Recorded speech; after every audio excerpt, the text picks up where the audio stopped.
convidá-los, abram suas Bíblias comigo. Glória a Deus. Vai comigo lá no livro de 2 Reis, capítulo 10, verso 15. Quando Jeú partiu dali, encontrou Jonadab, filho de Recabe, que vinha falar com ele. Depois de cumprimentá-lo, Jeú lhe disse: o seu coração está com o meu, assim como o meu coração está com o seu. Na versão, na NVT, diz assim: você é leal a mim como eu sou leal a você? E respondeu Jonadab: sim, eu sou. Ele diz: então me dê a sua mão. E Jonadab estendeu a mão, e Jeú ajudou a subir em sua carruagem. Ele disse: venha comigo, e você verá a minha dedicação ao Senhor. E Jonadab foi com ele. Quando Jeú chegou a Samaria, matou todos os que estavam ali da família de Acabe, como o Senhor havia ordenado por meio de Elias. Quando lemos 2 Reis capítulo 10, verso 15, para entendermos melhor, é muito importante entendermos o contexto de todo o capítulo 9 de 2 Reis. Vou resumir a vocês. Jeú, ele era um comandante de Acabe. Acabe tinha morrido em uma batalha que ele tenta se esconder como se fosse um soldado.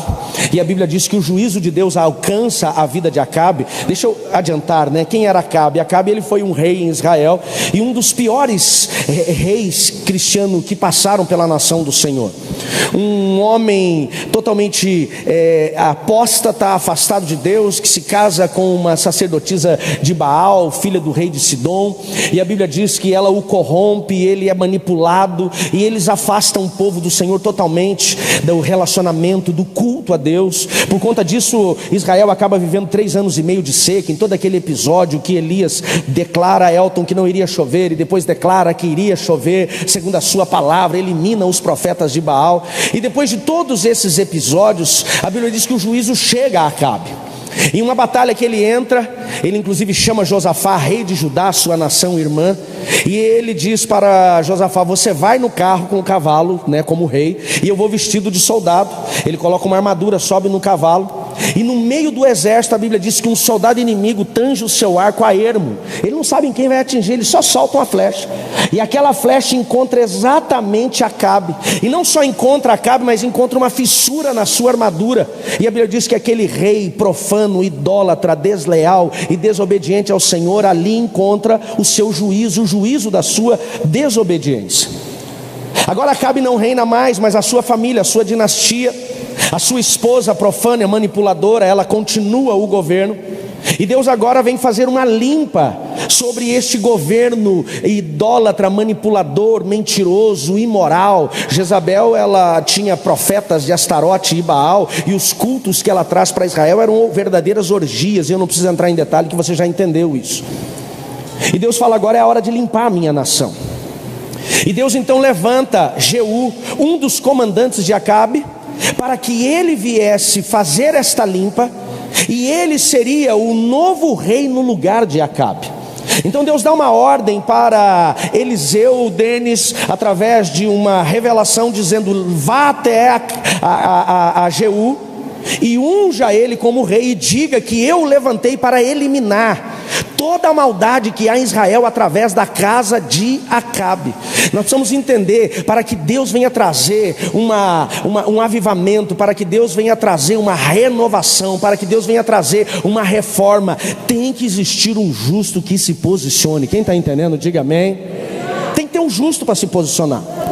Quando você lê o capítulo 9, você até fica assustado. Se você for novo convertido, você vai fechar a Bíblia e falar: será que eu estou lendo a Bíblia mesmo? É um livro de carnificina, porque derrama muito sangue, Mário, no capítulo 9. A Bíblia diz que Jeú, quando ele encontra Jezabel, que está na torre, e ela já vem confrontando ele, dizendo: por acaso você é aquele que se levanta contra o seu Senhor? Jeú diz para quem está com ela: se tem alguém aí em cima que está comigo, joga a mulher aí de cima. Eles jogam Jezabel lá da torre, ela espatifa no chão, os cachorros comem da sua carne. Depois a Bíblia diz que ele vai para a próxima cidade, onde estavam os 70 filhos de Acabe, e ele dá uma ordem para os líderes: se eles não quisessem ser mortos como a família de Acabe, os 70 deveriam morrer. E a Bíblia diz que os 70 morreram, suas cabeças foram arrancadas. Só que eu quero que você avalie hoje, não numa visão de morte, de sangue, de um Deus violento e agressivo, mas eu quero que você entenda a simbologia de todo esse processo. A casa de Acabe, a vida de Acabe e Jezabel, eles representavam, eles simbolizavam ou simbolizam para nós a imoralidade, a mentira, a manipulação, o engano, a apostasia, que é o afastamento de Deus, a idolatria, a feitiçaria, o ocultismo, que era o que estava levando aquele povo à fome, à miséria, às derrotas. E aquele povo começa a clamar a Deus, dizendo assim: eu não aguento mais as perdas, não aguentamos mais a seca, não aguentamos mais a morte. Então Deus diz: para que eu possa restaurar o meu favor sobre vocês, vocês precisam eliminar aquilo que afasta vocês de mim. Quem está entendendo, diga amém. Então esqueça agora o que morreu, o sangue que foi derramado, e entenda que Jeú, ele é levantado para eliminar aquilo que corrompia a nação. E existem situações, Erickson, que nós não estamos vencendo. Existem situações, Rita, que nós não estamos rompendo, porque infelizmente nós estamos sendo contaminados com aquilo que a casa de Acabe representa, Alain, que é a manipulação, o espírito de manipulação, o espírito de imoralidade, o espírito de mentira, o espírito de apostasia, de um afastamento de Deus, de um esfriamento de Deus. E para que nós possamos sair deste lugar de derrota, para que nós possamos sair deste lugar de fracasso, antes precisa-se ter um posicionamento, tem que se colocar para fora. Tem que se colocar para fora. Nós temos que eliminar. É um posicionamento, e Deus então levanta Jeú para este posicionamento, eliminar o que estava contaminando a nação de Israel, para que ele pudesse, Magno, restaurar Israel.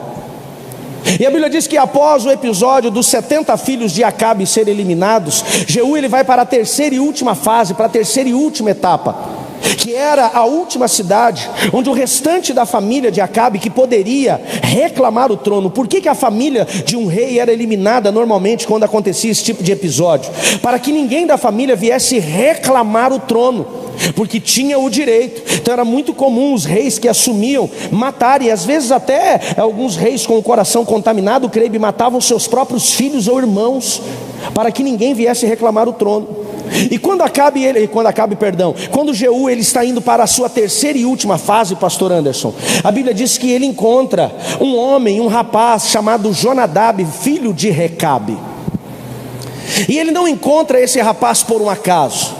A Bíblia diz que esse rapaz, que provavelmente, pelo que eu estudei e pelo que eu entendo na história desse episódio, ele também era um guerreiro, ele era um homem de influência do seu vilarejo, da sua cidade.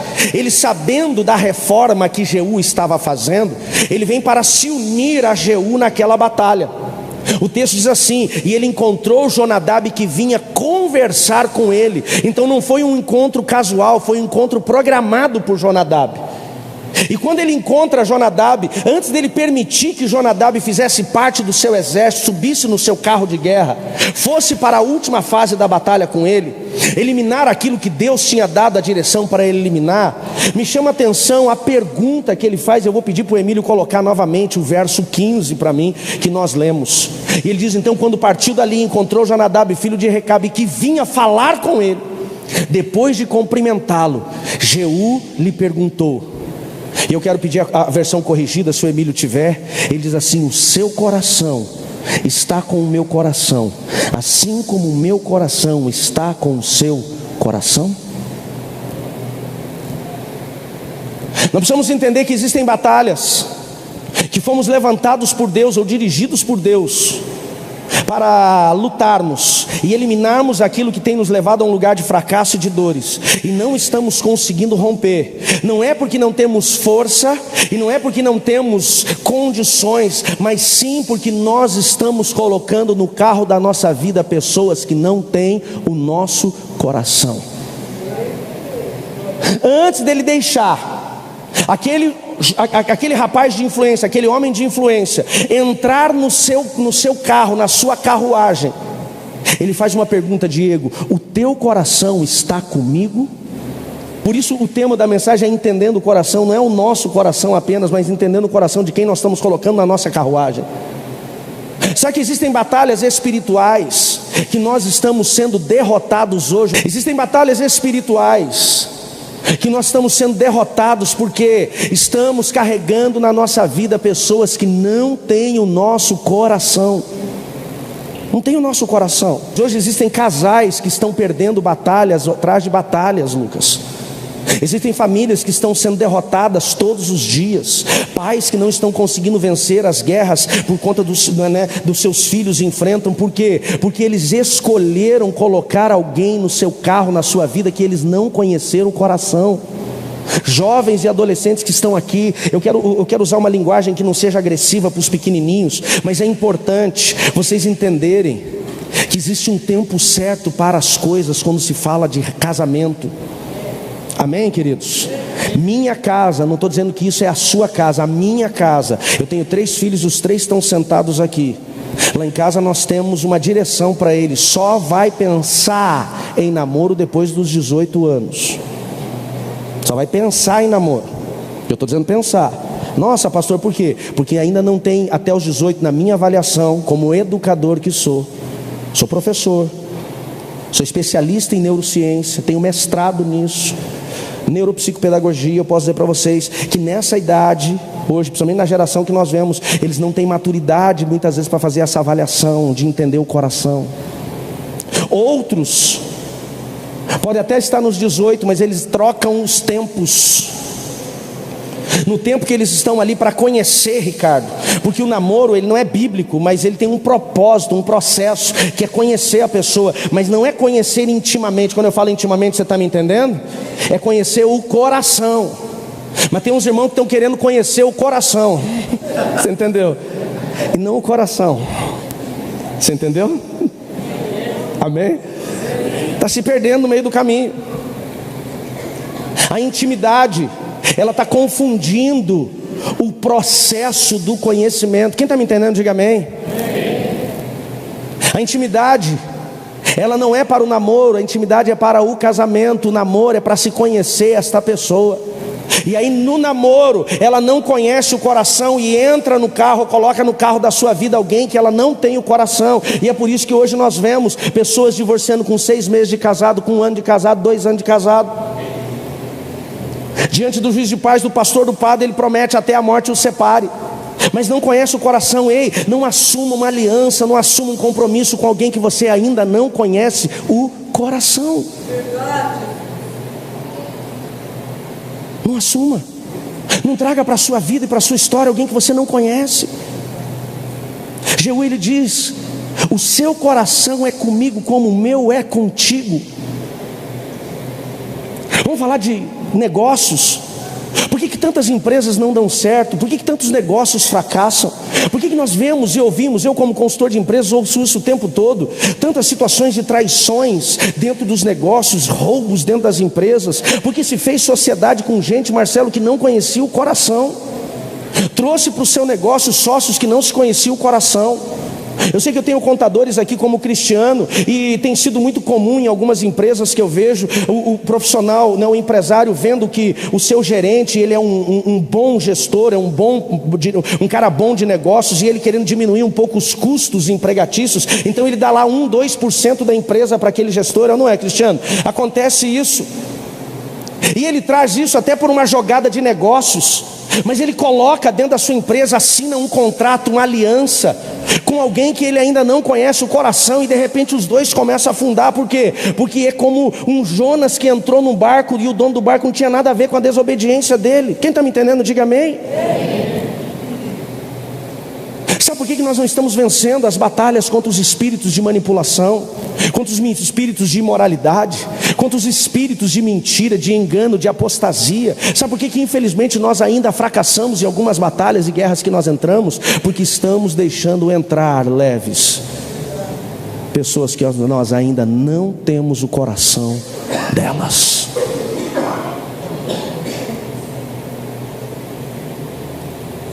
Está na hora de nós começarmos a avaliar quem são as pessoas que eu estou fazendo alianças.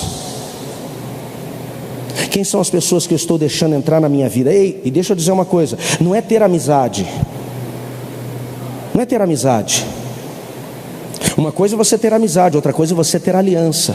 Não saia daqui abandonando todos os amigos que você ainda não encontrou lealdade neles. Não é isso. É quem você está deixando entrar no seu carro, na sua vida e na sua história. O texto que nós lemos diz que quando aquele jovem Jonadab respondeu: sim, eu sou leal, sim, o meu coração está contigo. Então ele estendeu a mão e diz: dê-me a sua mão e sobe no meu carro. Ele só deu a mão e permitiu entrar quando ele entendeu a afirmativa do coração. Aqui é claro que é uma história muito rápida, Gabriel, mas é como se ele tivesse parado ali para fazer uma análise. É claro que hoje, muito mais do que as pessoas falam, nós precisamos entender o comportamento delas. Mas ali a resposta dele revela essa análise que ele faz. E a Bíblia diz no verso seguinte, que então eles foram para a próxima cidade.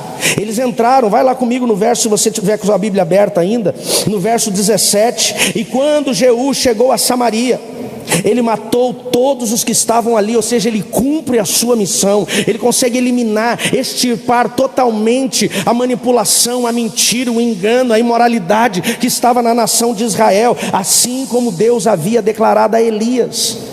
Ou seja, ele cumpre o propósito, ele chega no lugar onde Deus o chamou para estar. Ele vive o propósito que Deus o chamou quando ele coloca a pessoa certa.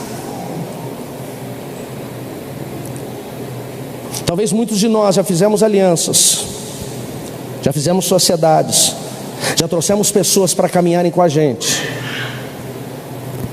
que sofremos traições, dores, desconforto, tudo porque não paramos para avaliar o coração. Pastor, e se isso está dentro do casamento? Não tem o que fazer, querido. Se está no casamento, ou Jesus leva, e às vezes pode levar você, tem que pensar, ou você clama para Deus mudar o coração. Posso ouvir um amém? Não saia daqui pensando em divorciar, abandonar o casamento porque você não tem o coração. Agora existem outras situações que você tem a possibilidade de mudar agora, ou a partir de agora começar a avaliar o coração. Eu lembro que eu tinha um líder que ele dizia: você vai trazer uma pessoa para caminhar com você quando você comer 1 quilo de sal com ela. Porque 1 quilo de sal são muitas refeições que só coloca-se uma pitada de sal. E por mais que o cara goste de sal, Juninho, não dá para colocar uma colher, a não ser que seja uma feijoada lá de 3 quilos. Sempre vai ser numa refeição pequena, uma pitada. Nós precisamos conhecer as pessoas, e precisamos nos deixar conhecer por elas, para podermos assumir alianças, relacionamentos duradouros, de intimidade. Talvez as dores que eu e você estamos enfrentando hoje é porque lá atrás nós não soubemos fazer essas alianças. Se eu perguntar aqui quem já foi traído, eu tenho certeza que muitas mãos já vão se levantar. Quem já enfrentou deslealdade de alguém que você confiou, eu tenho certeza que muitas mãos irão se levantar. E a pergunta é: essas traições, essas deslealdades, foi porque Deus deixou de nos cuidar? Não, é porque nós ainda não tínhamos parado para avaliar o coração daqueles que nós estamos, ou que nós no passado deixamos entrar no nosso carro. A primeira lição é que Jeú, ele só consegue eliminar o legado de Jezabel e de Acabe quando ele encontrou as pessoas que tinham o seu coração, a pessoa que tinha o seu coração.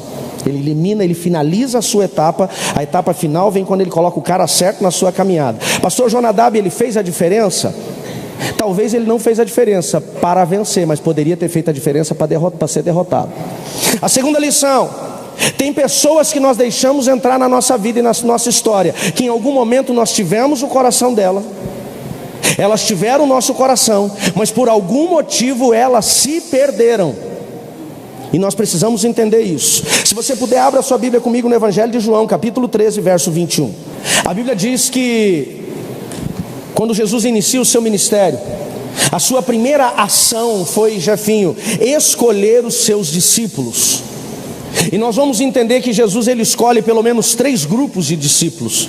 Primeiro os 70, que era um grupo de discípulos que fez a obra dele em nome dele e anunciou o reino dos céus. E nós vamos encontrar esses episódios. Os 12 que caminharam com ele durante 3 anos. E dos 12, 3 que eram os mais íntimos, os mais próximos. Mas vamos ficar dentre os 12. Os 70 não caminhavam com Jesus o tempo todo, mas os 12 estavam com ele o tempo todo, comiam, bebiam, dormiam ao lado dele, eram ministrados, ensinados e usados por ele para trazerem cura e libertação, como ele fazia. E dentro dos 12 tem um, e este um em específico que eu quero falar foi aquele que o traiu. Qual é o nome dele? Judas. Você não coloca o nome de Judas nem no animal feroz perto da sua casa. É verdade ou não é? O nome Judas, ele tipifica, representa traição, deslealdade, sim ou não? Agora a minha pergunta é: vocês acham que Jesus errou quando ele escolheu Judas? Que ele se enganou? Ok, então você entende. Quantos entendem que Jesus não se enganou ao chamar Judas? Levanta sua mão, quero ver. Ok. Vocês acham que Jesus escolheu Judas exatamente para traí-lo? Também não. Quantos entendem que Jesus não separou Judas dizendo assim, ó, o propósito de Pedro vai ser líder, o propósito de João vai ser aquele que eu vou dar a revelação do futuro, o propósito de Tiago vai ser aquele que vai falar especificamente para a igreja sobre como ela deve se portar, e o propósito de Judas é aquele que vai me trair. Então fica aqui que em algum momento eu vou te usar. Você acha que Jesus separou Judas para ser o traidor? Não. Um dos 12 iria traí-lo, mas não foi separado Judas. E eu entendo ainda que Judas, ele era um cara que tinha uma posição de confiança, Vanderlei. Por quê? Porque a Bíblia diz que Judas, ele era o tesoureiro. E você não deixa dinheiro com gente que você não confia. É verdade ou não é? Quem aqui já foi roubado, enganado financeiramente para alguém próximo, que você andou próximo? Levanta a mão, quero ver, levanta a mão. Você tem coragem de entregar R$2.000 na mão dessa pessoa de novo hoje? Fala, pastor, não quero nem chegar perto. Se Judas cuidava do dinheiro, então Jesus via nele lealdade, sim ou não? Sim, Jesus tinha confiança nele. Jesus, ele não se enganou quando ele separou Judas, e nem separou Judas para traí-lo. O que acontece é que quando Jesus separa Judas para um dos 12, Jesus conhecia o coração dele, e ele tinha o coração de Jesus. Mas em algum momento, Moacir, Judas se perdeu. Jesus perdeu o coração dele. Então não é porque hoje, pastor Odô, não é porque ontem, pastor Odô, nós fizemos aliança com uma pessoa que ela tinha o nosso coração, que ela vai continuar tendo o nosso coração para o resto da vida. Não é. Talvez no relacionamento de pessoas que nós entendemos o coração, conhecemos o coração, tivemos o coração, a pessoa teve o nosso coração, em algum momento essa pessoa pode se perder e pode se corromper, e nós precisamos aprender a fazer essa avaliação. E mais do que isso, nós precisamos ter coragem de nos posicionar se estamos começando a ver atitudes e comportamentos de Judas em algum tipo de relacionamento. Eu sei que isso é difícil de falar. É verdade ou não é? É difícil demais, mas é necessário. Não é porque há 10 anos atrás, 20 anos atrás você teve o coração dessa pessoa que ela vai continuar tendo o seu coração. Foi Jesus que errou no relacionamento dele com Judas? Não. Foi Judas que errou com Jesus no meio da caminhada. E o que eu acho interessante de todo esse processo é que aqui no capítulo 22 de Lucas, Jesus, ele deixa claro, ele sabia que isso acontecia. Olha o que diz o texto, verso 21 do capítulo 22. Não, perdão, João 13, verso 21 do capítulo 13 de João. É que o capítulo 22 de Lucas também fala sobre esse episódio de uma outra forma. Diz assim: então Jesus sentiu profunda angústia e exclamou: eu lhes digo a verdade, um de vocês há de me trair. Sabe o que está acontecendo ali? Jesus, naquele momento, ele tem o discernimento que ele perdeu o coração de um dos 12. Ele não foi pego de surpresa. Quando Jesus chegou, quando Judas chegou pastorando e se beijou o rosto de Jesus, Jesus não se assustou e falou: nossa, você, logo tu, você é Judas. Não. Quando Judas chegou, o que ele falou? É com um beijo que você vai me trair? Jesus já sabia. Aqui ele deixa claro, ele diz assim: um de vocês há de me trair. Os discípulos então olharam uns para os outros, 12 homens, gente, comendo e falando. Se você quer ver homem feliz, dá comida para ele. É verdade ou não é? Você quer ver homem, né, feliz, é estar comendo. E os dois estão comendo, conversando aquela coisa, e só tinha homem ali, não tinha nem uma mulher para cutucar e falar: fala baixo, não fala isso. Não estou dizendo que vocês estão fazendo errado, muitas vezes nós estamos falando errado mesmo. E o texto diz que os discípulos estavam falando, né? Começaram a olhar um para os outros sem saber quem se referia. E o discípulo a quem Jesus amava ocupava o lugar ao lado dele à mesa, que era o apóstolo João, o mais novo deles. Acredita-se que ele tinha entre 16 e 17 anos. Então esse discípulo, né, diz o texto, Simão Pedro então lhe fez um sinal para que perguntasse a Jesus a quem se referia. Então João está ao lado de Jesus, e Pedro do outro lado da mesa fala assim: João, pergunta quem é. Eu fico vendo Pedro assim, um cara curioso, e Pedro não podia esperar. Pedro já fala: João, pergunta quem é. Continua o texto. Então o discípulo, né, João, se inclinou para perto de Jesus e perguntou: Senhor, quem é? E Jesus respondeu: é aquele a quem eu der um pedaço de pão molhado da tigela. Então Jesus rasga aquele pão sem fermento, como um pão sírio que a gente tem, molha provavelmente numa tigela de coalhada iva, e ele olha para Judas e entrega aquele pão a Judas. E a Bíblia diz que ele deu a Judas, filho de Simão Iscariotes. E quando Judas comeu do pão, por quê? Porque ali agora Jesus revelou. Olha que coisa interessante, Judas já tinha o coração determinado em trair Jesus. Ele já estava andando em deslealdade, tentando contaminar o coração dos discípulos, como no episódio do perfume de Maria no corpo de Jesus. Mas ele ainda não tinha sido tomado pelo Satanás. Por quê? Porque ele ainda estava debaixo da cobertura, da proteção de Jesus. Ele não era leal, mas a lealdade de Jesus estava guardando ele da opressão e da possessão. Olha que interessante. A lealdade do líder dele com ele estava guardando ele. Mas quando Jesus revela a ele, entrega o pão dizendo assim: eu já sei do teu episódio. A Bíblia diz que quando ele pegou do pão e comeu do pão, no mesmo instante, diz o texto, Satanás entrou nele. Jesus lhe disse: o que você tem que fazer, faça logo. Nenhum dos que estavam à mesa entenderam o que Jesus quis dizer. Como Judas era o tesoureiro, alguns imaginaram que Jesus tinha mandado ele para comprar o necessário para a festa e lhe desse alguns dinheiros aos pobres. Então Judas saiu depressa. Agora você vai comigo em Lucas capítulo 22, verso 1, se você puder. Lucas 22, verso 1. E nós vamos para o caminho onde Judas foi. Judas, ele sai daquele lugar onde ele estava jantando com Jesus e não estava ceando. Aqui não era a santa ceia, não era o partir do pão e o derramar do suco da vide, era a ceia, a janta. Judas abandona a janta, sai dominado pela influência maligna. Não tem uma possessão, não tem um fala grosso aqui, não tem um trimelique. Simplesmente tinha o que? Um homem longe de Deus, longe de Jesus, contaminado totalmente pelo inferno agora, em deslealdade. Olha para mim, deixa eu dizer uma coisa para você com muito amor e carinho. Toda a deslealdade, toda a traição é influenciada pelo diabo. Se você tem sido desleal com alguém, ou tem se relacionado com alguém desleal, e você tem aceitado essa deslealdade, você está deixando o diabo entrar na sua história. Toda traição, ela é uma influência maligna. Pastor, mas é que assim, foi um episódio no casamento, era só intimidade. Você entende o que eu quero dizer? É do inferno. É do inferno. Diabo, quando era Lúcifer, anjo de luz, ele é desleal com o Senhor e levanta um exército de 1/3 dos anjos dos céus para se rebelar contra o Deus em traição. A traição é do diabo, a traição é do inferno. Há uma influência maligna nisso. O mesmo episódio com Jesus, para que o diabo tentasse vencer Jesus, ele usa o que ele usou lá milhares de anos atrás. Quem está me entendendo, diga amém. Vamos lá, o Evangelho de Lucas 22, 1, tem que correr. E diz assim: a festa dos pães sem fermento, também chamada festa da Páscoa, se aproximava.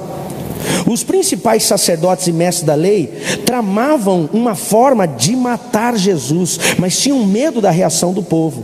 Então Satanás entrou em Judas, um dos 12, lá no jantar.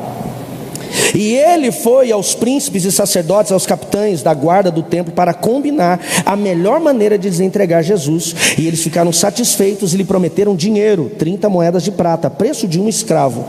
E Judas concordou e começou a procurar a oportunidade de trair Jesus, para que lhe prendessem quando as multidões estivessem perto. Jesus teve o coração de Judas. Judas tinha um coração aprovado por Jesus, mas ele se perdeu. E talvez nós não podemos olhar apenas aqueles que nos relacionamos.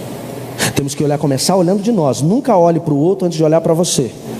Nós, em alguns momentos, podemos estar permitindo que o nosso coração esteja se perdendo dentro do casamento, dentro do relacionamento profissional, com o patrão, com o líder, dentro do ministério, com o liderado, com o pastor, com aquilo que Deus te levantou, e nós não estamos dando conta. Cuidado com isso. Cuidado para você não perder o seu coração, porque a partir do momento em que você perde o coração, aí Satanás entra. O que nós precisamos entender? Por que Judas perdeu o coração? Sabe qual que é o primeiro ponto? Se você quiser anotar, anota lá, é importante isso. É bem importante, para a gente analisar primeiro o nosso coração e depois o coração dos outros, Wilson.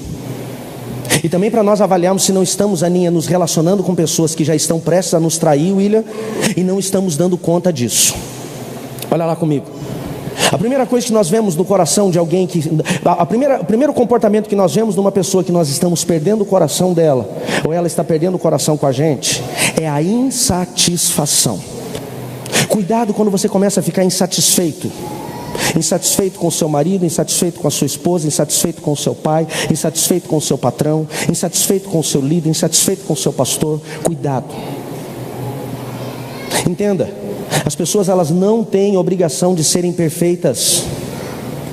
Teu marido não tem obrigação, seria maravilhoso, mas não existe essa perfeição. Temos a insatisfação de Judas, quando aquela mulher, a Maria derrama do perfume sobre Jesus, ele fica indignado e falou: por um acaso, não poderia se vender esse perfume e dar aos pobres? Mas ele não está insatisfeito por causa do perfume, ele está insatisfeito porque ele esperava em Jesus um revolucionário, um novo Davi, um novo governo em Israel, que eliminasse a opressão dos romanos. E Jesus, então, nessa final de caminhada ministerial, ele começa a deixar claro que ele não veio para levantar uma bandeira contra os romanos, para libertar Israel contra os romanos. Ionara, Jesus deixa claro que ele veio para libertar o povo da escravidão do inferno. E Judas, quando Jesus deixa claro que o reino dele não era terreno, mas que o reino dele era espiritual, era o governo de Deus, Judas começa a olhar e fala: mas eu não vou ser ministro nesse negócio então. Eu não vou ter liderança aqui, eu não vou ter ouro, dinheiro, riquezas. E por conta disso o coração dele começa a ficar insatisfeito. Sabe por que nós muitas vezes entramos em uma insatisfação matrimonial, profissional, ministerial, conjugal, de paternidade? Porque nós estamos esperando muito da outra pessoa. Eu já falei isso para o meu time de pastores, e quando eu falo isso para eles, eu não ofendo eles, eles sabem disso. Se tem uma coisa que eu não gero hoje, é expectativa em ninguém, para não me frustrar. E não falo isso para ofender isso, né, pastor Anderson? Está aqui. Não falo isso para ofender ninguém, não. Eu não gero expectativa para quê? Porque eu não venha ficar insatisfeito. Eu posso cobrar. Quando você não gera essa alta expectativa, então você não está esperando, você vai deixar que as coisas aconteçam, pode dar direção e talvez vai ter que ser cobrado. Mas cuidado com as insatisfações. O ponto principal, o ponto de partida do coração de Judas que se perde, é exatamente a sua insatisfação. Segundo ponto que faz Judas trair Jesus, perder o coração para Jesus, foi que ele perdeu o que ele queria que Jesus fizesse do jeito dele, não de Jesus. Ele estava esperando nessa satisfação que Jesus fosse o rei, e quando ele viu que Jesus não ia ser o rei e não ia fazer o que ele queria, ele fica indignado. Eu pergunto: Jesus tinha o poder para tirar Israel do domínio dos romanos, sim ou não? Mas Jesus não quis, e Judas queria que ele fizesse. Às vezes nós perdemos o coração das pessoas porque nós não fazemos o que elas querem que nós venhamos fazer. Isso chama-se tentativa de manipulação. É difícil. Terceiro ponto que faz com que Judas venha trair Jesus, né, que leva Judas a trair Jesus. Judas faz negócios, aliança com gente que não gostava de Jesus. Com quem que ele foi fazer aliança?